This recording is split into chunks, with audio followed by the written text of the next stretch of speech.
ನಮಸ್ಕಾರ. ಎನ್ಆರ್ ಸುದ್ದಿ ಸಮಾಚಾರಕ್ಕೆ ಸ್ವಾಗತ. ಇಂದು ಭಾನುವಾರ.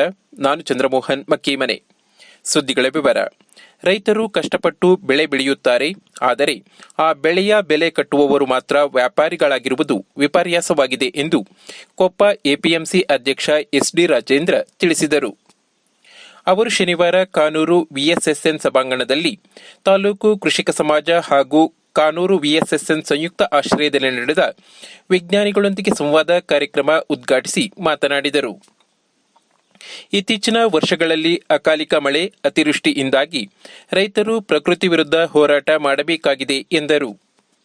ತಾಲೂಕು ಕೃಷಿಕ ಸಮಾಜದ ಅಧ್ಯಕ್ಷ ಬಿಕೆ ನಾರಾಯಣಸ್ವಾಮಿ ಮಾತನಾಡಿ, ತಾಲೂಕು ಕೃಷಿಕ ಸಮಾಜದಿಂದ ರೈತರಿಗಾಗಿ ಈ ವರ್ಷ 4ನೇ ಕಾರ್ಯಕ್ರಮ ಹಮ್ಮಿಕೊಂಡಿದ್ದೇವೆ. ಪ್ರತಿಯೊಬ್ಬ ರೈತರು ಮಣ್ಣು ಪರೀಕ್ಷೆ ಮಾಡಿಸಿ ಆ ಫಲಿತಾಂಶದ ಆಧಾರದ ಮೇಲೆ ಗೊಬ್ಬರ ನೀಡಬೇಕು. ರೈತರು ತಮ್ಮ ಸಮಸ್ಯೆಗಳ ಬಗ್ಗೆ ವಿಜ್ಞಾನಿಗಳೊಂದಿಗೆ ಮುಕ್ತವಾಗಿ ಚರ್ಚೆ ನಡೆಸಬಹುದು ಎಂದರು. ಜಿಲ್ಲಾ ಕೃಷಿಕ ಸಮಾಜದ ಪ್ರಧಾನ ಕಾರ್ಯದರ್ಶಿ ಪಿಕೆ ಬಸವರಾಜಪ್ಪ ಮಾತನಾಡಿ, ರೈತರ ಆರ್ಥಿಕ ಪರಿಸ್ಥಿತಿ ಉಜ್ವಲವಾಗಬೇಕು ಎಂಬ ಉದ್ದೇಶದಿಂದ ವಿಜ್ಞಾನಿಗಳನ್ನು ಕರೆಸಿ ರೈತರೊಂದಿಗೆ ಸಂವಾದ ಕಾರ್ಯಕ್ರಮ ಏರ್ಪಡಿಸಿದ್ದೇವೆ ಎಂದರು. ಸಭೆಯ ಅಧ್ಯಕ್ಷತೆಯನ್ನು ಕಾನೂರು ವಿಎಸ್ಎಸ್ಎನ್ ಅಧ್ಯಕ್ಷ ವಿಕೆ ಸುಧಾಕರ ವಹಿಸಿದ್ದರು. ಸಭೆಯಲ್ಲಿ ತಾಲೂಕು ಕೃಷಿಕ ಸಮಾಜದ ಉಪಾಧ್ಯಕ್ಷ ಮಂಜಪ್ಪಗೌಡ, ಕಾನೂರು ವಿಎಸ್ಎಸ್ಎನ್ ಉಪಾಧ್ಯಕ್ಷ ಟಿ ಹಿರಿಯಣ್ಣ, ಶಿವಮೊಗ್ಗ ಅಡಿಕೆ ಸಂಶೋಧನಾ ಕೇಂದ್ರದ ಮುಖ್ಯಸ್ಥ ಡಾಕ್ಟರ್ ನಾಗರಾಜ್ ಅಡಿವಪ್ಪರ್, ಸಹ ಪ್ರಾಧ್ಯಾಪಕರಾದ doctor Kiran Kumar, doctor Sandeep Kumar, doctor Sudeep, doctor Swathi, ಹಿರಿಯ ಸಹಾಯಕ ತೋಟಗಾರಿಕೆ ನಿರ್ದೇಶಕ ರೋಹಿತ್, ಸಹಾಯಕ ಕೃಷಿ ನಿರ್ದೇಶಕ ಮಹೇಶ್ ಉಪಸ್ಥಿತರಿದ್ದರು. 10 ಗ್ರಾಂ ಮೈಸೂರು ಹಾಕ್ಬೇಕು. 100 ಲೀಟರ್ ನೀರು ತಗೊಂಡ್ರಿ ಅಂದ್ರೆ 1 ಕೆಜಿ ಮೈಸೂರು ಹಾಕ್ಬೇಕು. ಅಲ್ಲಿಗೆ 100ಕ್ಕೆ 1 ಅಂದ್ರೆ 100% ಕೊಡೋ ದ್ರಾವಣ ಇರುತ್ತೆ. ಇದು ಗೊಬ್ಬರದ ಹುಳ ಕಂಪೇರ್ ಮಾಡಿದ್ರೆ. ಆಮೇಲೆ ಬೇರೆ ಹುಳ ಹೆಂಗೆ ಅಂತ ಅಂದ್ರೆ 3 ವಿಧದಷ್ಟೇ ನಮಗೆ ಅಡಿಕೆ ತೊಂದರೆ ಮಾಡೋದು. ಒಂದು ಬರ್ಮೆಸ್ಟ್ರಿ ಅಂತೀವಿ. ಪ್ರೈಮರಿ ಅಗ್ರಿಕಲ್ಚರ್ ಬಹಳ ಖುಷಿ ಆಗ್ತದೆ. ಪ್ರೈಮರಿ ಅಗ್ರಿಕಲ್ಚರ್ ಕೋಆಪರೇಟಿವ್ ಬಹಳಷ್ಟು ಎಲ್ಲ ಇಂಥ ಕಾರ್ಯಕ್ರಮ ಮಾಡ್ತಾ ಇದ್ದಾರೆ. ಬಹಳ ಕಡೆ ಹೋಗಿದ್ವಿ ನಾವು. ನಿಮ್ಮ ಸಿಕ್ಕೂರು ಅವತ್ತು ಕಾನೂರು ವಿಎಸ್ಎಸ್ಎನ್ ಮುಖ್ಯ ಕಾರ್ಯನಿರ್ವಹಣಾಧಿಕಾರಿ ಸುಫೀಲ್ ಸ್ವಾಗತಿಸಿದರು.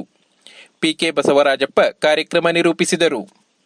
ರೈತರು ತಮ್ಮ ತೋಟದ ಬೆಳೆಗಳ ರೋಗ, ಹತೋಟಿ ಕ್ರಮ, ಗೊಬ್ಬರ, ಕೀಟನಾಶಕ, ಬೋರ್ಡೋ ಸಿಂಪರಣೆ ಬಗ್ಗೆ ವಿಜ್ಞಾನಿಗಳೊಂದಿಗೆ ಚರ್ಚೆ ನಡೆಸಿದರು.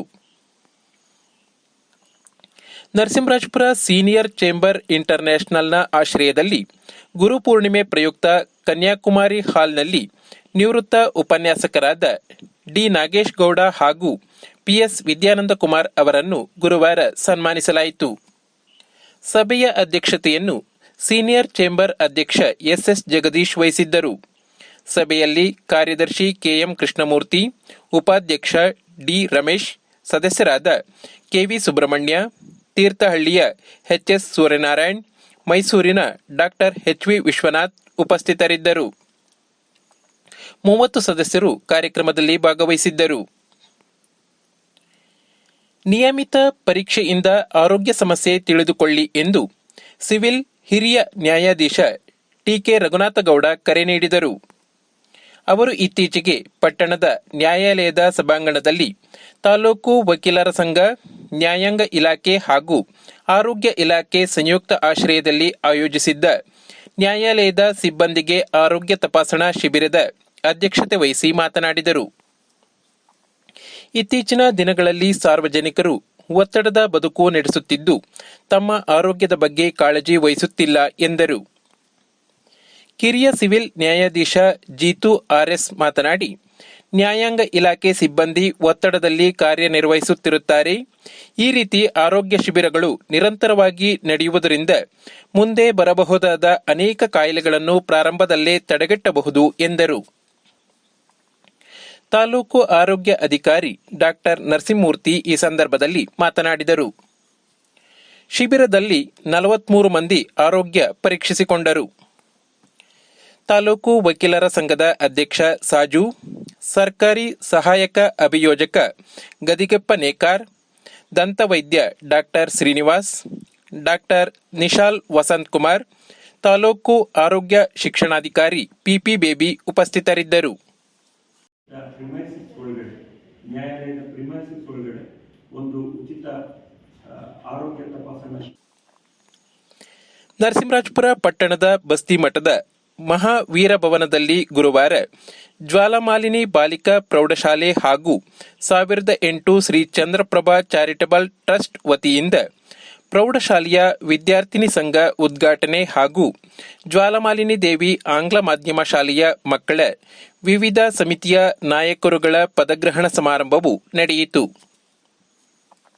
ಮುಖ್ಯ ಅತಿಥಿಯಾಗಿದ್ದ ಆಡಳಿತ ಮಂಡಳಿಯ ಕಾರ್ಯದರ್ಶಿ ಸುನಿಲ್ ಕುಮಾರ್ ಮಾತನಾಡಿ, ವಿದ್ಯಾರ್ಥಿಗಳಲ್ಲಿ ನಾಯಕತ್ವ ಗುಣ ಬೆಳೆಸಿಕೊಳ್ಳಲು ಇಂತಹ ವಿದ್ಯಾರ್ಥಿನಿ ಸಂಘಗಳು ಪೂರಕವಾಗಲಿದೆ ಎಂದರು. ಸಭೆಯ ಅಧ್ಯಕ್ಷತೆಯನ್ನು ಆಡಳಿತ ಮಂಡಳಿಯ ಹಿರಿಯ ಸದಸ್ಯೆ ಮಾಲಿನಿ ದೊಡ್ಡಣ್ಣನವರ್ ವಹಿಸಿದ್ದರು. ಪೋಷಕ ಸಮಿತಿಯ ನಿರ್ಗಮಿತ ಅಧ್ಯಕ್ಷೆ ಸುನೀತಾ 2025-26ನೇ ಸಾಲಿನ ಪೋಷಕ ಸಮಿತಿಯ ನಿಯೋಜಿತ ಅಧ್ಯಕ್ಷ ಸುಧಾಕರ್ ಈ ಸಂದರ್ಭದಲ್ಲಿ ಉಪಸ್ಥಿತರಿದ್ದರು. ವಿದ್ಯಾರ್ಥಿನಿ ಸಂಘಕ್ಕೆ ಆಯ್ಕೆಯಾದ ಪದಾಧಿಕಾರಿಗಳಿಗೆ ಶಿಕ್ಷಕ ಗುಣಪಾಲ್ ಜೈನ್ ಪ್ರಮಾಣ ವಚನ ಬೋಧಿಸಿದರು. ಶಾಲಾ ಮುಖ್ಯೋಪಾಧ್ಯಾಯಿನಿ ಸುಜಾತಾ ಕುಮಾರಿ ಉಚಿತ ಪಠ್ಯಪುಸ್ತಕ ಹಾಗೂ ಸಮವಸ್ತ್ರಗಳನ್ನು ವಿದ್ಯಾರ್ಥಿನಿಗಳಿಗೆ ವಿತರಿಸಿದರು. ಶಿಕ್ಷಕಿ ಸಿಂಪನ ಪೋಷಕ ಸಮಿತಿಯ ಸದಸ್ಯರ ಪರಿಚಯ ಮಾಡಿಸಿದರು. ಶಿಕ್ಷಕಿ ಶಾರದ ಮಕ್ಕಳ ಸಮಿತಿಯ ನಾಯಕರುಗಳನ್ನು ಪರಿಚಯಿಸಿದರು. ಶಿಕ್ಷಕಿ ಕಾವೇರಿ ಸ್ವಾಗತಿಸಿದರು. ನಂತರ ಮಕ್ಕಳಿಂದ ಸಾಂಸ್ಕೃತಿಕ ಕಾರ್ಯಕ್ರಮ ನಡೆಯಿತು. ಪ್ರತಿನಿತ್ಯ ತಾಲೂಕಿನ ಸುದ್ದಿ ಸಮಾಚಾರಗಳಿಗೆ ನೋಡ್ತಾ ಇರಿ ಎನ್ಆರ್ ಪುರ ಸುದ್ದಿ ಸಮಾಚಾರ. ವಂದನೆಗಳು.